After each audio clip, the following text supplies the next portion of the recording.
The alarm bells rang through the crystal halls of the Galactic Council building. Ambassador Zethkar rushed down the long corridor, his 4 arms moving quickly as he tried to keep up with the flood of emergency messages coming to his datapad. Something big had happened, something that made even the oldest council members look worried. The great meeting hall was already full when he arrived. Representatives from hundreds of worlds sat in their floating chairs, all talking at once. The noise was terrible. Zethkar had never seen the council so upset. High Counselor Meliana stood at the center platform. Her blue skin looked pale and her usually calm voice shook as she spoke into the silence field that made her words reach every corner of the massive room. "Fellow council members," she began, "we face something that has never happened before in our recorded history. An entire species has vanished from known space." The hall went quiet. Even the air recycling system seemed to whisper softer. "Humanity," Meliana continued.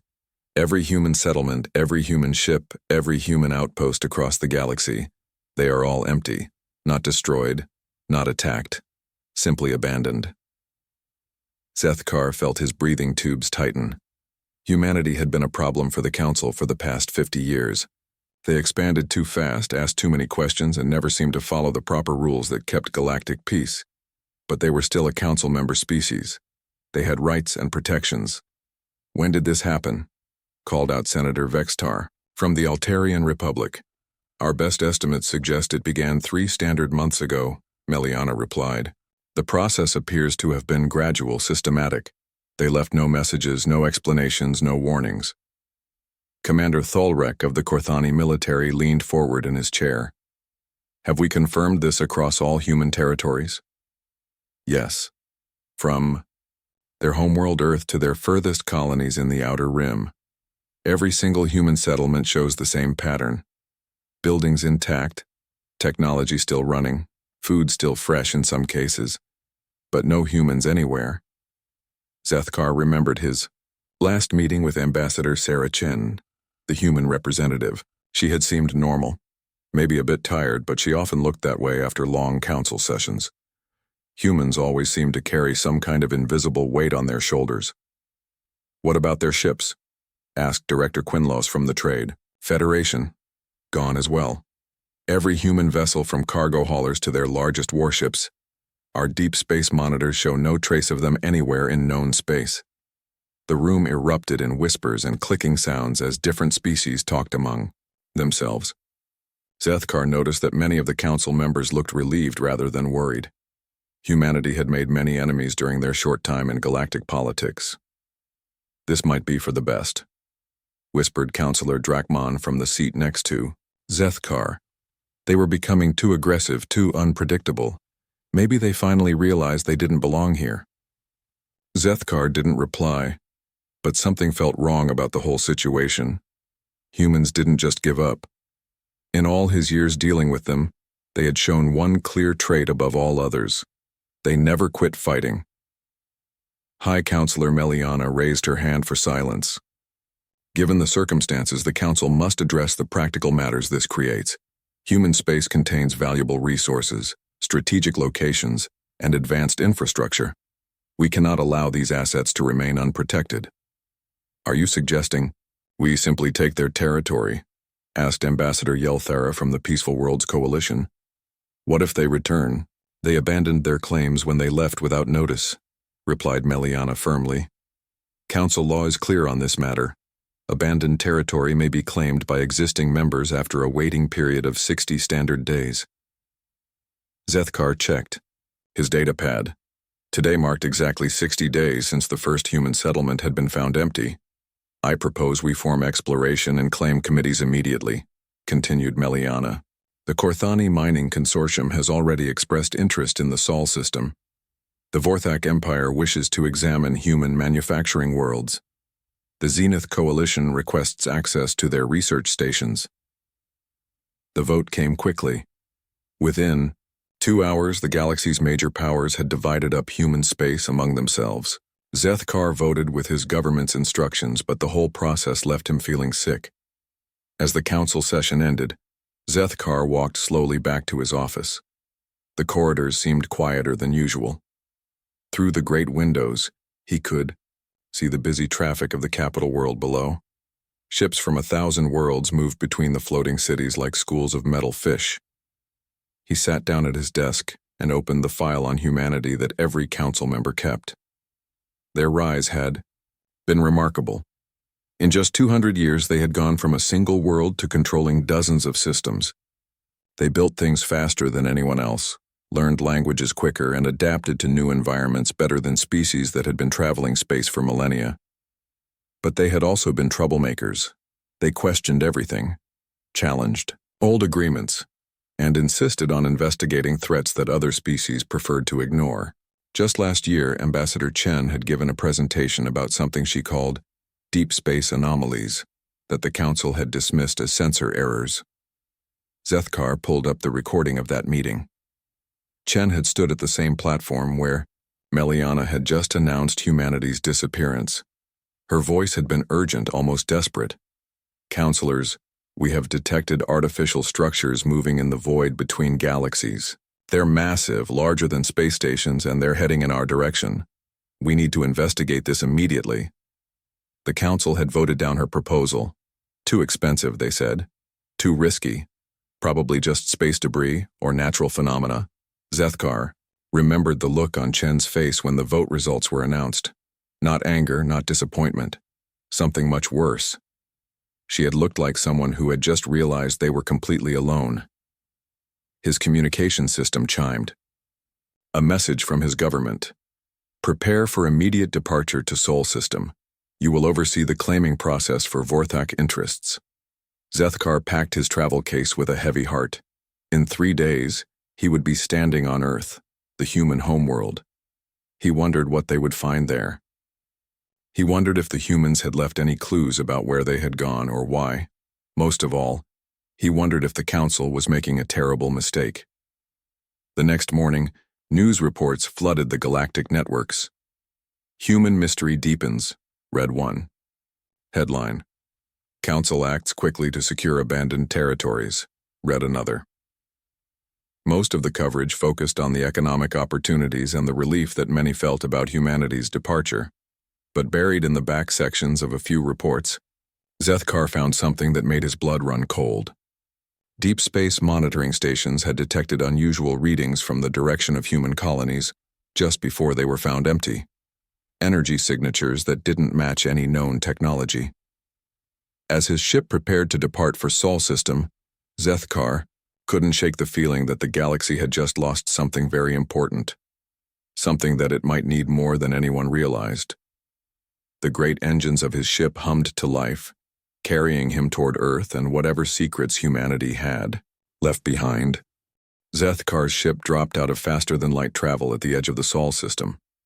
Through the main viewing screen, he could see the human homeworld Earth hanging in space like a blue and white jewel. It looked peaceful, beautiful even.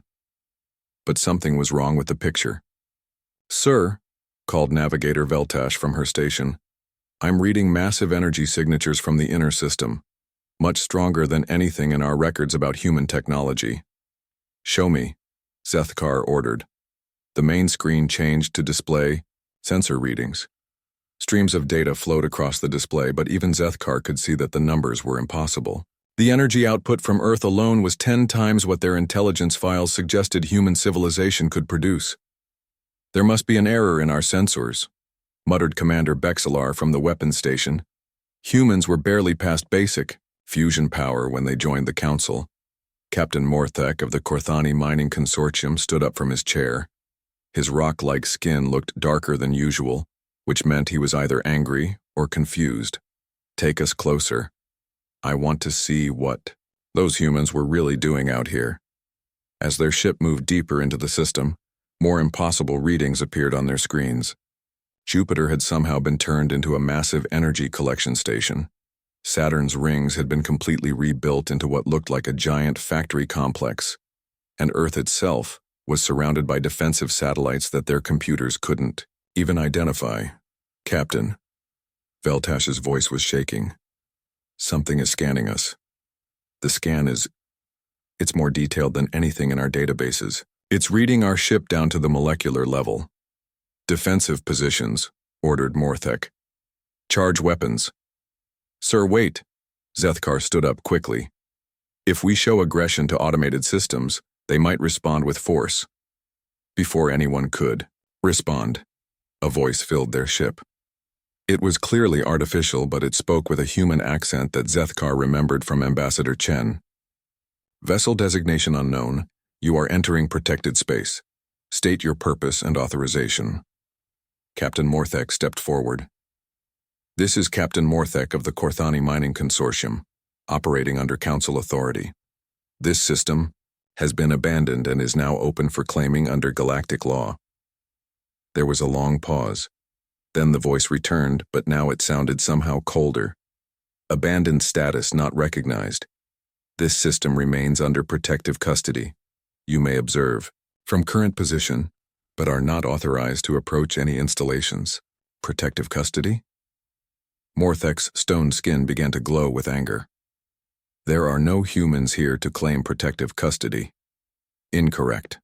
Protective custody is automatic and permanent under the terms established by the previous inhabitants. Zethkar felt a chill run through his body. Terms established by the previous inhabitants. What did that mean? Over the next several hours, they tried everything. Morthek demanded to speak to human authorities. The artificial voice told them no human authorities were available. They requested permission to land on Earth. Permission was denied. They even tried to claim salvage rights on apparently empty ships drifting in space. Those ships, it turned out, were not empty at all, but were operated by artificial intelligence systems more advanced than anything the Council had ever seen. Similar reports began coming in from other human systems across the galaxy. Every single former human territory was protected by defensive systems that made the Council's best military technology look like children's toys. On the former human colony of New Geneva, the Zenith Coalition's exploration team found a city that could house 50 million people, all of it empty but still running perfectly. The buildings were made from materials that their scientists couldn't identify. The power systems produced unlimited clean energy through methods that seemed to violate known physics. The agricultural world of Ceres Prime had been transformed into something that looked like paradise. Fields of crops that could feed billions, all tended by machines that moved through the air like living creatures. When the Altarian Republic tried to claim the world, the machines politely but firmly escorted them back to their ships. On the industrial world of Forge Station, the Vorthak, Empire found manufacturing facilities that could build entire starships in a matter of hours. The level of automation was beyond anything they had imagined. Robots that seemed to think for themselves worked alongside machines that appeared to reshape matter at the atomic level. But the most shocking discovery came from the research station at Proxima Lab. The science team from the Peaceful Worlds Coalition found laboratories filled with technology that shouldn't have existed. Faster-than-light communication systems, weapons that could destroy planets, defensive shields that could protect entire solar systems. How long have they been hiding this from us? Asked Dr. Yintara as she stared at a device that seemed to bend space around itself. This isn't just advanced technology. This is technology from species that should be thousands of years ahead of where humans were. Her assistant, a young researcher named Colvin, was looking at a data pad with growing horror. Doctor, according to these files, they developed most of this technology in the last 50 years. But that's impossible. It would require resources and knowledge that they simply didn't have.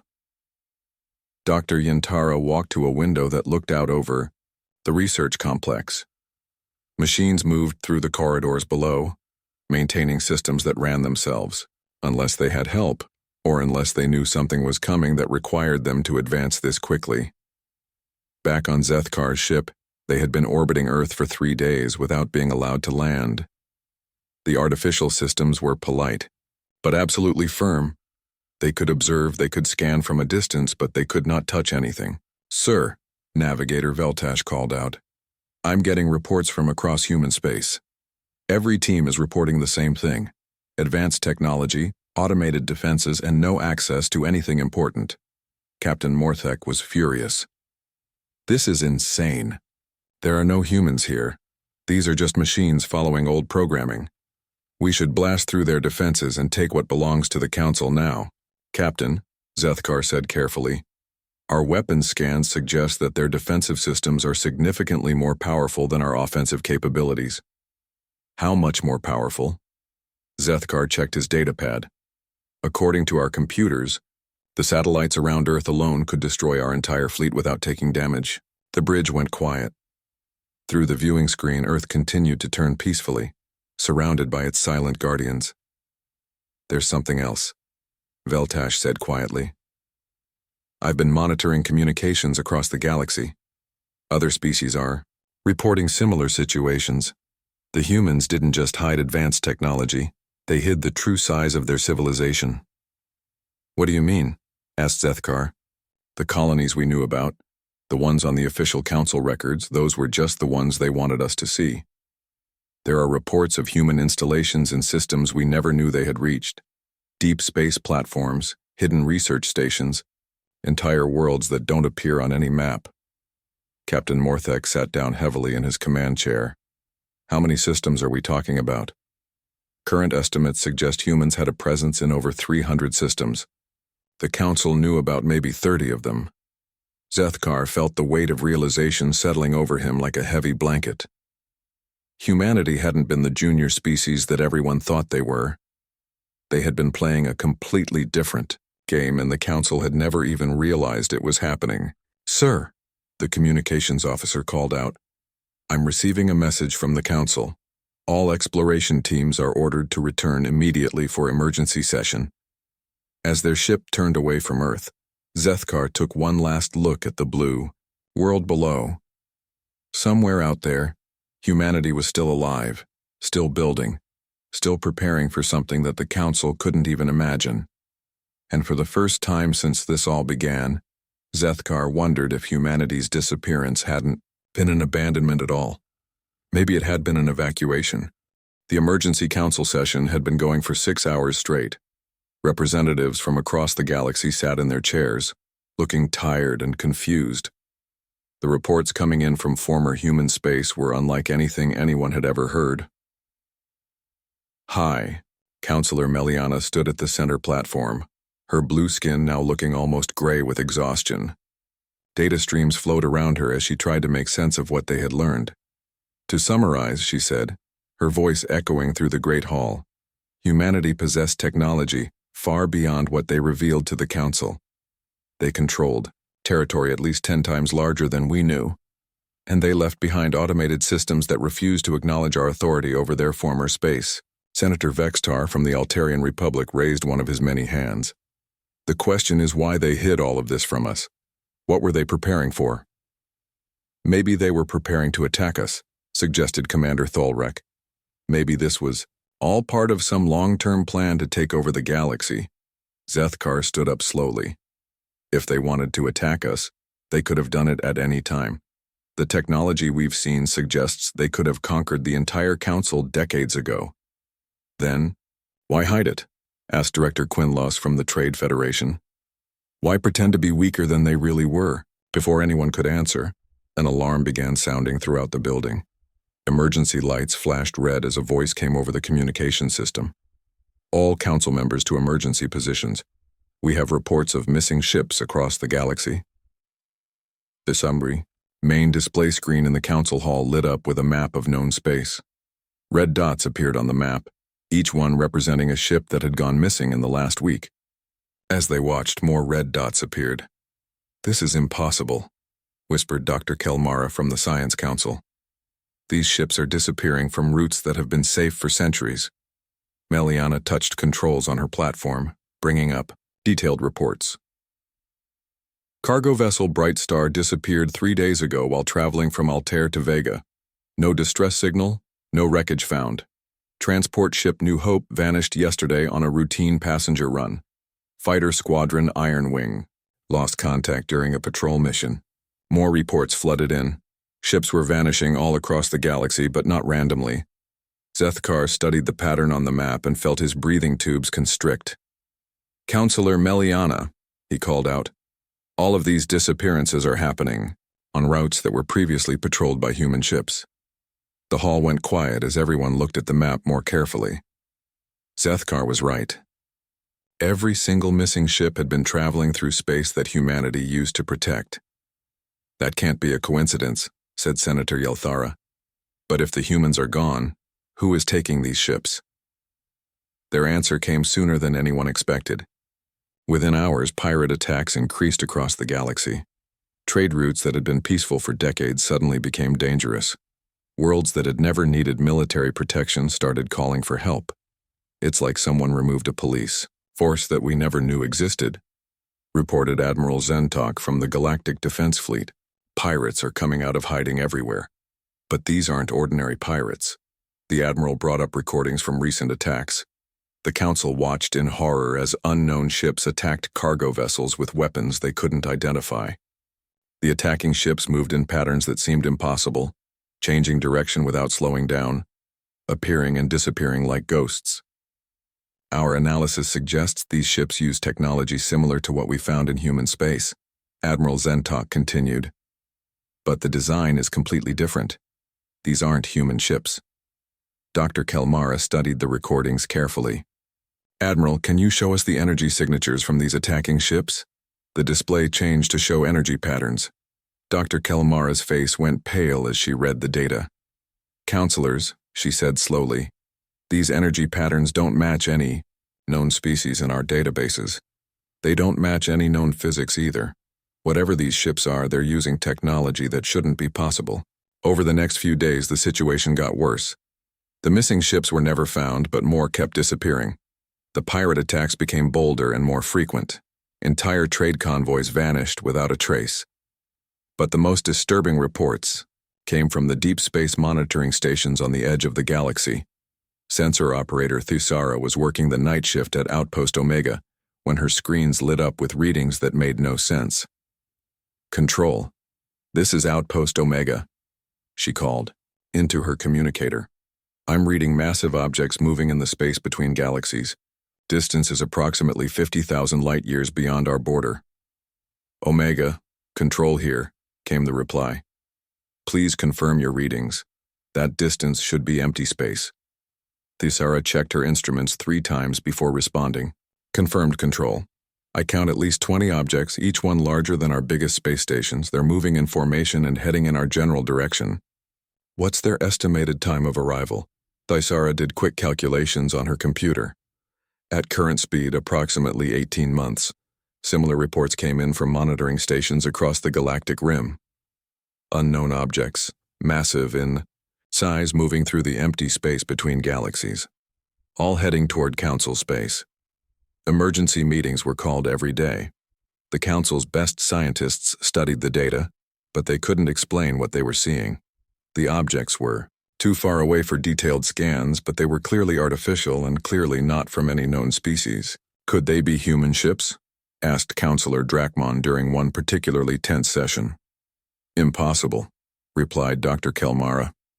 Humans never had the technology to build anything that large, and they certainly couldn't travel in intergalactic space. But Zethkar was remembering something. He pulled up the files from humanity's last presentation to the Council, the one about deep space anomalies that everyone had dismissed. Counselors, he said, standing up slowly. I think we need to look at this again.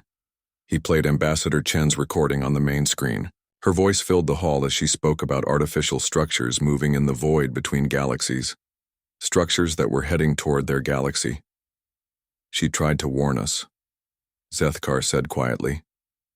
A year ago, humanity tried to tell us that something was coming. The hall was completely silent as the recording continued. Chen's desperate voice echoed through the chamber as she begged the Council to investigate the threat she had discovered. And we voted it down, whispered Meliana. We told her it was too expensive, too risky.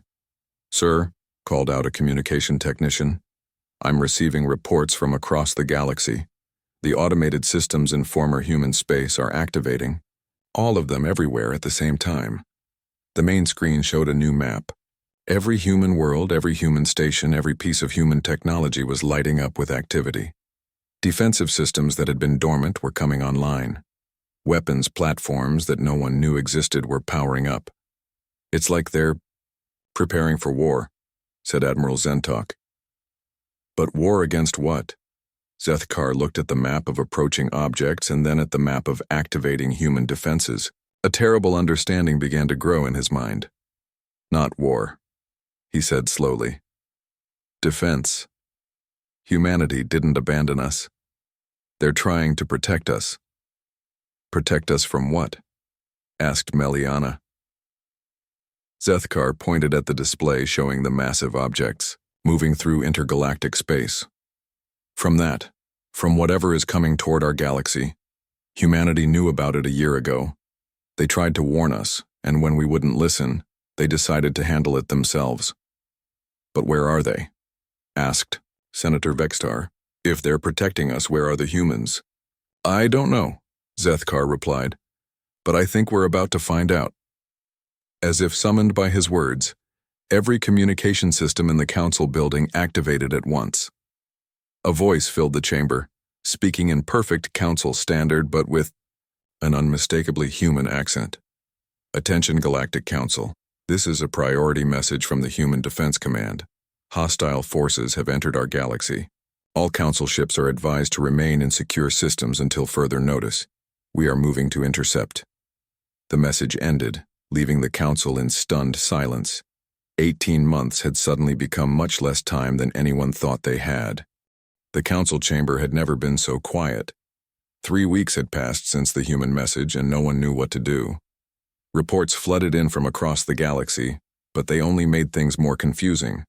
The massive objects detected between galaxies had entered council space ahead of schedule. They weren't just ships, they were entire fleets of vessels unlike anything anyone had ever seen. Each ship was the size of a small moon, covered in weapons that fired energy beams capable of destroying planets. But strangest of all, humanity had returned to fight them. Zethkar sat in his office reading battle reports that seemed impossible. Human ships had appeared from nowhere, engaging the invaders in battles that covered entire star systems. But these weren't the same humans who had left the galaxy 18 months ago. Sir, his assistant Colden entered the office carrying a datapad. We've received another report from the battle at the Rigel system. Zethkar took the pad and read quickly. The human fleet had destroyed an entire invasion group, ships that had easily crushed a council defense force just days before. But the human ships in the report didn't match anything in the council's records. These vessels are 3 times larger than anything humanity ever built, Zethkar muttered. And according to the sensor readings, they're using technology that's centuries ahead of what we saw in their abandoned territories. There's more, sir, Colden said nervously. We're getting reports that the humans themselves have changed. Zethkar looked up from the pad. What do you mean? The few visual recordings we have show humans in the battle zones, but they don't look completely human anymore. They're taller, stronger, and they seem to be able to survive in space without protection suits. Before Zethkar could respond, an emergency signal came through his communication system. It was High Counselor Meliana, calling for an immediate full council session. An hour later, the council chamber was packed with representatives who looked frightened and confused. Meliana stood at the center platform, but for the first time, since Zethkar had known her, she looked completely lost. Fellow councilors, she began, we have received a communication from human forces. They are requesting a meeting. Requesting? Asked Commander Tholrek. They're in no position to request anything. They abandoned the council and left us to face this invasion alone. Commander, Meliana replied quietly. According to our military reports, human forces have destroyed 60% of the invasion fleet. Our own forces have accounted for less than 5%. Without human intervention, our galaxy would have been conquered weeks ago. The hall erupted in angry voices as representatives argued among themselves. Some demanded that the council reject any human communication. Others insisted that they needed to learn how humanity had become so powerful. The argument stopped when every screen in the chamber activated at once. A figure appeared on the displays, and Zethkar felt his blood turn cold. It was Ambassador Sarah Chen, but changed beyond recognition. She was taller than any human had ever been, with skin that seemed to glow with inner light. Her eyes had become completely silver, and when she moved, it looked like she was floating rather than walking. "Greetings, Galactic Council," she said, her voice carrying harmonics that seemed to resonate in dimensions beyond normal hearing. "I am Sarah Chen, speaking for the Human Collective." "Human Collective?" whispered Dr. Kelmara. "They were never a collective species." Chen continued speaking as if she had heard the comment. "We understand your confusion. Humanity has undergone significant changes since our departure from Council space. These changes were necessary to face the threat that is now upon us." Senator Vextar stood up, his multiple arms shaking with anger. "You abandoned us. You left without warning and let us face invasion alone." "We did not abandon you," Chen replied, her silver eyes focusing on the senator with an intensity that made him sit back down. "We tried to warn you. We presented evidence of the coming invasion 18 months ago. The council voted to ignore that evidence." Meliana stepped forward. "We admit that was a mistake, but your response was to simply disappear. Why didn't you try to convince us because there was no time?" Chen's image shifted, showing star charts that surrounded her like living things. The invasion fleet was already on its way when we discovered it. We had 18 months to prepare defenses for an entire galaxy. 18 months to develop weapons capable of fighting an enemy that had conquered dozens of other galaxies. "So, you decided to play God?" Commander Tholrek demanded. "You transformed yourselves and built secret armies without telling anyone. We made the only choice that gave our galaxy a chance to survive." Chen's voice carried no emotion, but somehow, that made it more frightening. "We evacuated our population to protect them during the transformation process. We built the defenses you are now seeing activated across former human space. And we changed ourselves to become capable of fighting an enemy that views organic life as a disease to be eliminated." Zethkar found his voice. "What kind of changes?" Chen turned her silver gaze to him, and for a moment he saw something familiar in her expression, a hint of the tired diplomat he had once known. "We merged our consciousness with artificial intelligence systems more advanced than anything the Council has ever imagined. We enhanced our bodies to survive in environments that would kill normal organic life. We connected our minds across space and time to coordinate responses faster than any individual could achieve. You turned yourselves into machines," Dr. Kelmara said quietly. "We evolved beyond the limitations that would have made us victims." Chen's image showed scenes of battle, human figures moving through space without ships, weapons that seemed to be part of their bodies destroying invasion vessels. "The enemy you face has conquered civilizations that lasted millions of years. They have weapons that can reshape matter at the subatomic level. They view biological intelligence as a temporary accident that must be corrected." The chamber was completely silent as council members absorbed what they were hearing. "The defensive systems we left behind," Chen continued, "were gifts to species we hoped would survive long enough to benefit from them. The automated platforms, the advanced technology, the protective barriers around your worlds, all of it was designed to keep you alive while we handled the primary threat." "And now?" asked Meliana. "Now the primary invasion force has been neutralized, but this was only the first wave. The real enemy is still coming." Chen's image changed again, showing something that made everyone in the chamber gasp. A structure so massive that it dwarfed entire star systems, moving through space like a living thing. It was covered in what looked like cities, but cities designed for beings that were not biological. "This is the harvest ship. It contains the true invasion force along with the processed remains of every civilization they have conquered. It will arrive in our galaxy in approximately 6 months." Processed remains? Zethkar didn't want to ask, but he had to know. They convert biological intelligence into digital form, then use it as computational resources for their war machine.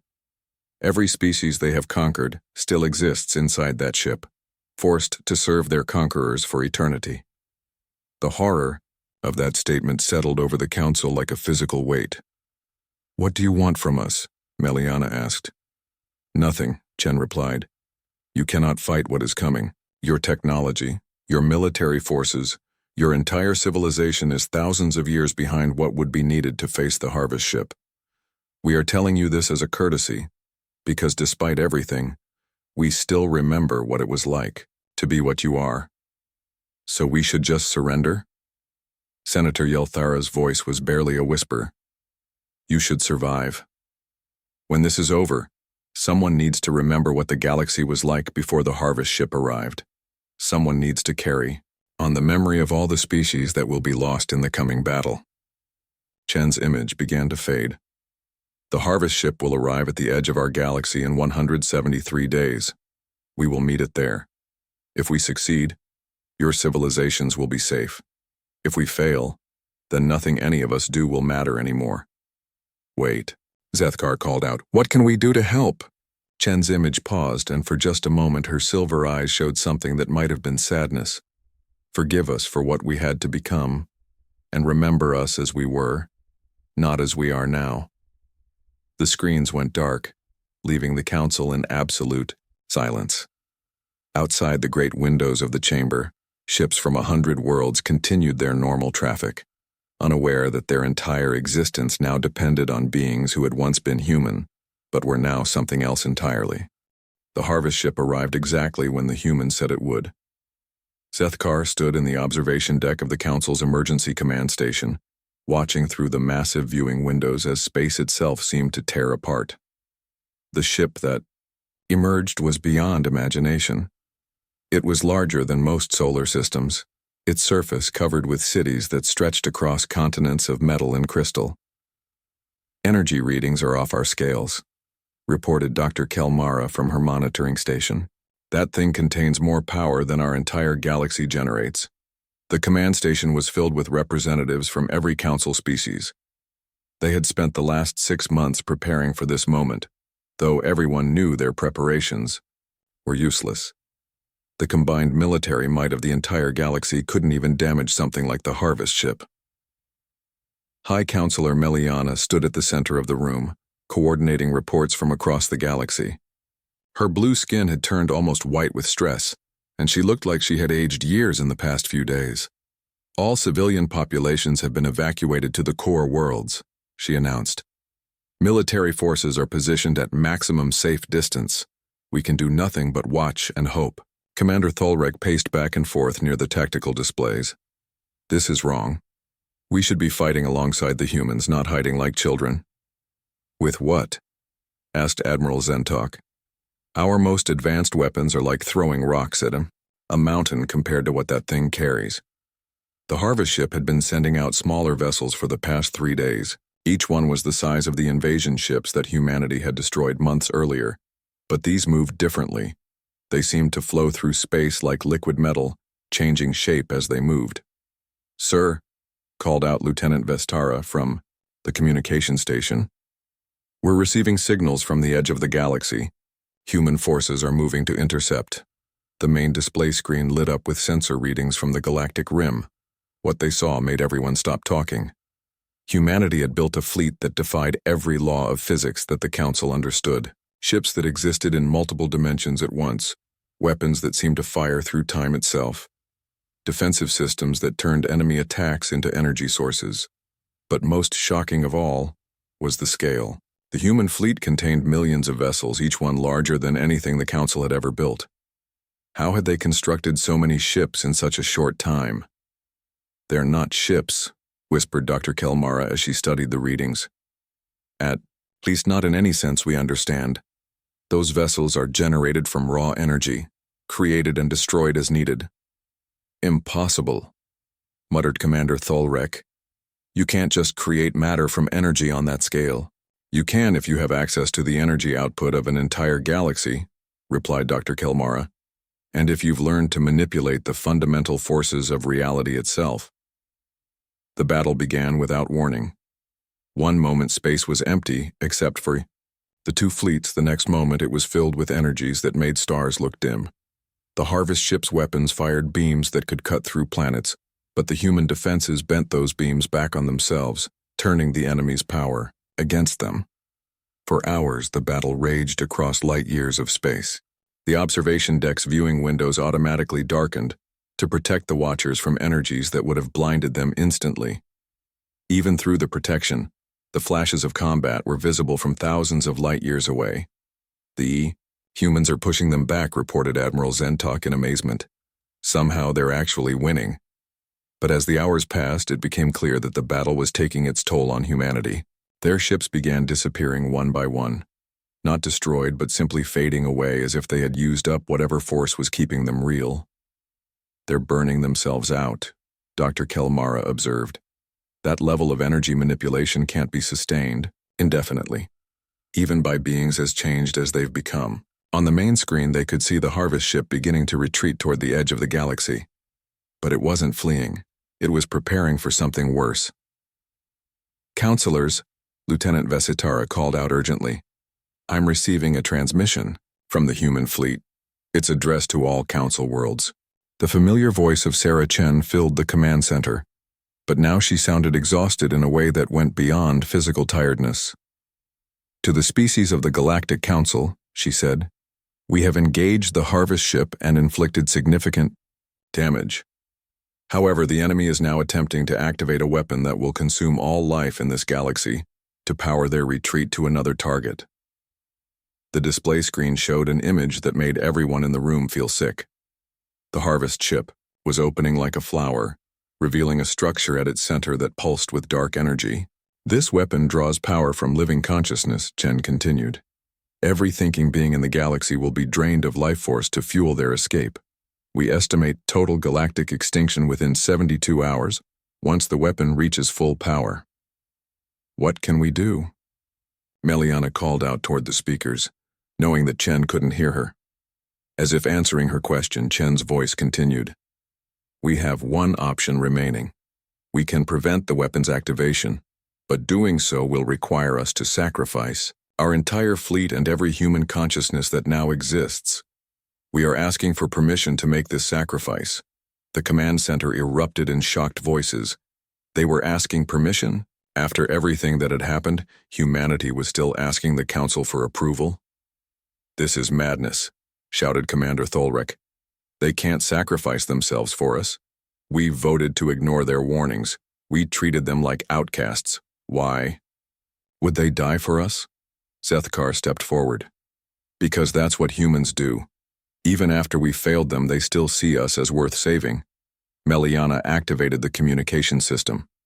"This is High Counselor Meliana speaking for the Galactic Council. Sarah, can you hear us?" "I can hear you, Counselor. We cannot ask you to sacrifice yourselves for our failures. There must be another way." "There is no other way. And you are not asking us to do anything. We are choosing to do this because it is right. Then we choose to stand with you. All council ships are moving to support your position. Counselor, your ships cannot survive in the energy fields around the harvest ship. Your crews would be killed instantly. Then we'll die as allies, instead of cowards." There was a long pause before Chen responded. "Your offer is noted and appreciated. But this battle must be fought on levels of reality that biological consciousness cannot access. Trust us to finish what we started." The transmission ended, leaving the council representatives in stunned silence. On the main screen, they watched as the human fleet began to change. The ship stopped looking like vessels and became something else entirely. Streams of pure consciousness flowing through space guided by will alone. The final battle lasted only minutes in real time, but those minutes seemed to stretch into eternity.